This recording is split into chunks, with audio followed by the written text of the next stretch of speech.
Hey guys ಎಲ್ಲರಿಗೂ ನಮಸ್ಕಾರ. ಇವತ್ತಿನ ಒಂದು ವಿಡಿಯೋದಲ್ಲಿ UPSC ವೇಕೆನ್ಸಿ ಕಡೆಯಿಂದ ಮತ್ತೊಂದು ನೋಟಿಫಿಕೇಶನ್ ಬಂದಿದೆ ಅಂತಾನೆ ಹೇಳ್ಬೋದು.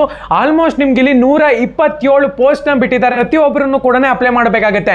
ಎಜುಕೇಶನ್ ಕ್ವಾಲಿಫಿಕೇಶನ್ ಏನಾಗಿರ್ಬೇಕಾಗುತ್ತೆ, ಡೈರೆಕ್ಟ್ ಸೆಲೆಕ್ಷನ್ ಇದೆಯಾ ಇಲ್ವಾ, ಎಕ್ಸಾಮ್ ಏನನ್ನ ಬರೀಬೇಕಾ, ಪ್ರತಿಯೊಂದು ಇನ್ಫಾರ್ಮೇಶನ್ ಕೂಡ ತಿಳಿಸ್ಕೊಡ್ತೀನಿ. ಇನ್ನ ಚಾನಲ್ಗೆ ಸಬ್ಸ್ಕ್ರೈಬ್ ಮಾಡ್ಕೊಂಡಿಲ್ಲ ಅಂದ್ರೆ ಸಬ್ಸ್ಕ್ರೈಬ್ ಮಾಡ್ಕೊಂಡು ಪಕ್ಕದಲ್ಲಿರುವಂತ ಒಂದು ಬೆಲ್ ಐಕಾನ್ ಕ್ಲಿಕ್ ಮಾಡೋದು ಮರಿಬೇಡಿ. ಸಬ್ಸ್ಕ್ರೈಬ್ ಮಾಡ್ಕೊಂಡ್ರೆ ಮಾತ್ರ ನಿಮ್ಗೆ ನೋಟಿಫಿಕೇಶನ್ ಬರುತ್ತೆ, ಅದಕ್ಕೋಸ್ಕರ ಸಬ್ಸ್ಕ್ರೈಬ್ ಮಾಡ್ಕೊಳ್ಳಿ. ಸೊ ಬನ್ನಿ ಬಿಡೋಣ, ಸ್ಟಾರ್ಟ್ ಮಾಡೋಣ ಅಂತ. ಮೊದಲನೇದಾಗಿ ವೆಬ್ಸೈಟ್ ನ ಒಂದು ಲಿಂಕ್ ಬಂದ್ಬಿಟ್ಟು ಅಪ್ಲೈ ಮಾಡ್ತೀರಾ ಅಂದ್ರೆ ಟೆಲಿಗ್ರಾಮ್ ಚಾನಲ್ ಅಲ್ಲಿ ಅಪ್ಡೇಟ್ ಮಾಡಿದ್ದೀನಿ. ಪ್ರತಿಯೊಬ್ಬರು ಕೂಡ ಹೋಗಿ ಟೆಲಿಗ್ರಾಮ್ ಚಾನಲ್ಗೆ ಜಾಯ್ನ್ ಆಗಬೇಕಾಗುತ್ತೆ. ಡಿಸ್ಕ್ರಿಪ್ಷನ್ ಲಿಂಕ್ ಕೊಟ್ಟಿರ್ತೀನಿ. ಸೊ ನೋಡಬಹುದು ಇಲ್ಲಿ UPSC ರಿಕ್ರೂಟ್ಮೆಂಟ್ 2024 ಅಂತ ಹೇಳ್ಬಿಟ್ಟು ಮೆನ್ಷನ್ ಮಾಡಿದರೆ. UPSC ಅಂದ್ರೆ ಯೂನಿಯನ್ ಪಬ್ಲಿಕ್ ಸರ್ವಿಸ್ ಕಮಿಷನ್ ಅಂತ ಹೇಳ್ಬಿಟ್ಟು ಅರ್ಥ. ಅದನ್ನ ಸಿಂಪಲ್ ಆಗಿ UPSC ಅಂತ ಕರೀತಾರೆ. ನಂಬರ್ ಆಫ್ ಪೋಸ್ಟ್ ನೋಡ್ಕೊಳ್ಳೋದಾದ್ರೆ 127 ಪೋಸ್ಟ್ ನ ಬಿಟ್ಟಿದ್ದಾರೆ. ಇದು ಆಲ್ ಓವರ್ ಇಂಡಿಯಾ ಪೋಸ್ಟ್ ಆಗಿರುತ್ತೆ. ಪೋಸ್ಟ್ ಒಂದು ನೇಮ್ ನೋಡ್ಕೊಳ್ಳೋದಾದ್ರೆ ಡೈರೆಕ್ಟರ್ ಪೋಸ್ಟ್ ಗೆ ಬಿಟ್ಟಿದ್ದಾರೆ. ಡೆಪ್ಯೂಟಿ ಸೂಪರ್ ಅಟೆಂಡಿಂಗ್ ಆರ್ಕಿಯಾಲಜಿಸ್ಟ್ ಕೂಡ ಬಿಟ್ಟಿದ್ದಾರೆ.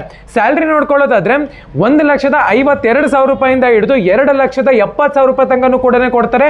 ಬೇಸ್ಡ್ ಆನ್ ಎಕ್ಸ್ಪೀರಿಯನ್ಸ್ ಅಂತಾನು ಕೂಡ ಮೆನ್ಷನ್ ಮಾಡ್ಕೊಂಡಿದ್ದಾರೆ. ಇಲ್ಲಿ ನಿಮಗೆ ಪೋಸ್ಟ್ ಕೂಡ ಡಿವೈಡ್ ಆಗಿದೆ ಅಂತ. ಮೊದಲನೇದಾಗಿ ಜಾಯಿಂಟ್ ಸೆಕ್ಯೂರಿಟಿಗೆ 10 ಪೋಸ್ಟ್ ನ ಬಿಟ್ಟಿದ್ದಾರೆ. ಡೈರೆಕ್ಟರ್ ಡೆಪ್ಯೂಟಿ ಸೆಕ್ಯೂರಿಟಿಗೆ 35 ಪೋಸ್ಟ್ ನ ಬಿಟ್ಟಿದ್ದಾರೆ. ಡೆಪ್ಯೂಟಿ ಸೂಪರ್ ಇಂಟೆಲಿಜೆನ್ಸ್ ಗೆ 67 ಪೋಸ್ಟ್ ನ ಬಿಟ್ಟಿದ್ದಾರೆ. ಕ್ಯಾಬಿನೆಟ್ ಸೇಫ್ಟಿ ಇನ್ಸ್ಪೆಕ್ಟರ್ ಗೆ 15 ಪೋಸ್ಟ್ ನ ಬಿಟ್ಟಿದ್ದಾರೆ. ಎಜುಕೇಶನ್ ಕ್ವಾಲಿಫಿಕೇಶನ್ ನೋಡ್ಕೊಳ್ಳೋದಾದ್ರೆ ಡಿಗ್ರಿಯನ್ನ ನೀವು ಇಲ್ಲಿ ಪಾಸ್ ಆಗಿರ್ಬೇಕಾಗುತ್ತೆ. BE BTech post graduation, MSc MBA PGDM master degree ME MTech ಎಲ್ಲರೂ ಕೂಡ ಅಪ್ಲೈ ಮಾಡಬೇಕಾಗುತ್ತೆ. ಮಿನಿಮಮ್ ಗ್ರಾಜುಯೇಷನ್ ನೀವು ಕಂಪ್ಲೀಟ್ ಮಾಡಿರಬೇಕು ಅಂತಾನೂ ಕೂಡ ಮೆನ್ಷನ್ ಮಾಡ್ಕೊಂಡಿದ್ದಾರೆ. ಸೊ ಸ್ಯಾಲರಿ ಮತ್ತೆ ಇನ್ನೊಂದೇನಪ್ಪಾ ಅಂದ್ರೆ ಕ್ಯಾಬಿನ್ ಸೇಫ್ಟಿ ಇನ್ಸ್ಪೆಕ್ಟರ್ ಗೆ 12th ಅನ್ನ ಪಾಸ್ ಆಗಿದ್ರೆ ಸಾಕು, ನೀವು ಇಲ್ಲಿ ಅಪ್ಲೈ ಮಾಡಬಹುದು.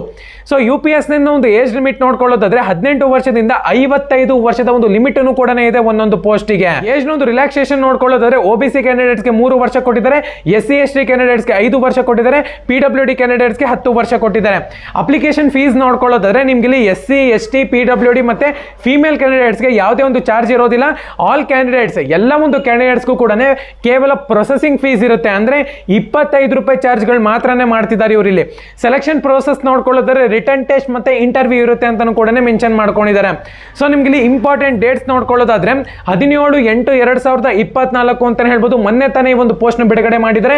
ಲಾಸ್ಟ್ ಡೇಟ್ ನೋಡ್ಕೊಳ್ಳೋದಾದ್ರೆ 17 ಸೆಪ್ಟೆಂಬರ್ 2024 ಅಂತಾನು ಕೂಡ ಮೆನ್ಷನ್ ಮಾಡ್ಕೊಂಡಿದ್ದಾರೆ. ಸೊ ನೀವು ಇಲ್ಲಿ ಅಪ್ಲಿಕೇಶನ್ ನ ಫಾರ್ಮ್ ನ ಫಿಲ್ ಮಾಡುವಂತದ್ದು 18 ಸೆಪ್ಟೆಂಬರ್ ನಲ್ಲಿ ಲಾಸ್ಟ್ ಇದೆ ಫೀಸ್ ನ ಪೇ ಮಾಡೋಕೋಸ್ಕರ, ಪ್ರೊಸೆಸಿಂಗ್ ಫೀಸ್. ಸೊ ಮೊದಲನೇದಾಗಿ ನೀವು ಇಲ್ಲಿ ಅಪ್ಲೈ ಮಾಡ್ತೀರಾ ಅಂದ್ರೆ ಡೈರೆಕ್ಟ್ ಆಗಿ ನೀವು ಇಲ್ಲಿ 25 ರೂಪಾಯಿನ ಪೇ ಮಾಡಿಬಿಟ್ಟು ಎಲ್ಲ ಒಂದು ಕ್ಯಾಂಡಿಡೇಟ್ಸ್ ಕೂಡ ಅಪ್ಲೈ ಮಾಡಬಹುದು. ಎಕ್ಸ್ಪೆಕ್ಟ್ SC ST ಮತ್ತೆ OBC ಸ್ಟೂಡೆಂಟ್ಸ್ ಗಳು ಪ್ರತಿಯೊಬ್ಬರು ಕೂಡ ಅಪ್ಲೈ ಮಾಡಬೇಕಾಗುತ್ತೆ. ಫ್ರೀ ಜಾಬ್ ಅಂತಾನೆ ಹೇಳ್ಬೋದು. ಯಾರು ಕೂಡ ಈ ಒಂದು ಆಪರ್ಚುನಿಟಿನ ಮಿಸ್ ಮಾಡ್ಕೊಳಕ್ ಹೋಗಬೇಡಿ. ಎಕ್ಸಾಮ್ ರಿಲೇಟೆಡ್ ಏನಾರ ಬೇಕು ಅಂತ ಹೇಳೋದಾದ್ರೆ ನನಗೆ ಕಾಂಟ್ಯಾಕ್ಟ್ ಆಗಿ ಖಂಡಿತವಾಗ್ಲೂ ಕೂಡ ನಿಮಗೆ ಕ್ಲಾಸ್ ವರ್ಕ್ಸ್ ಎಲ್ಲಾನು ಕೂಡ ಸೆಂಡ್ ಮಾಡ್ತೀನಿ.